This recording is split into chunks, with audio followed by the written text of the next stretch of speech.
Arestado ang dalawang suspect sa pang-hold up sa isang convenience store sa Taytay, Rizal. Suspect din sila sa pagnanakaw sa Plaridel, Bulacan.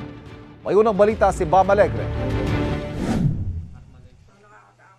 Masdan ng itim na SUV na ito na nagpark sa tapat ng isang convenience store sa Manila East Road, Tikling, sa Barangay Dolores, Taytay, Rizal. Nakuna nito pasado alas 2 ng madaling araw noong Lunes, June 24. Tatlong lalaki ang bumaba at pumasok sa establishmento.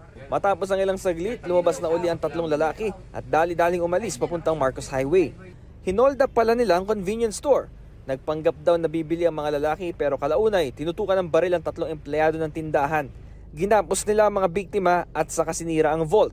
Sinimot daw ang kita ng convenience store na humigit kumulang 500,000 pesos. During backtracking natin, mayroon pa tayong nakita na isang convenience store malapit din dito sa Taytay na una nilang dapat pupuntiryahin.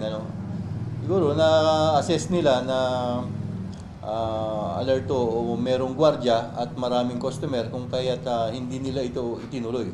At dito nga sa bayan ng Taytay sila tumuloy.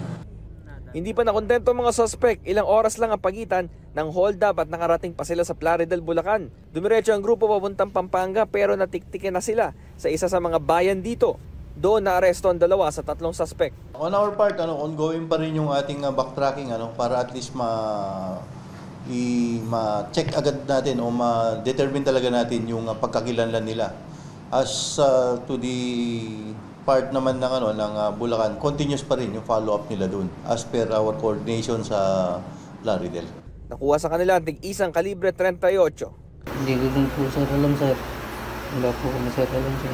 Hindi nagbigay ng pahayag ang isa pang suspect. Patuloy ang follow-up operations ng pulisya sa kasamahan nila. Ito ang unang balita, Bam Alegre para sa GMA Integrated News. Kapuso, para laging una ka sa mga balita, bisitahin at mag-subscribe sa GMA Integrated News sa YouTube. Sa mga kapuso abroad, samahan nyo kami sa GMA Pinoy TV at sa www.gmanews.tv.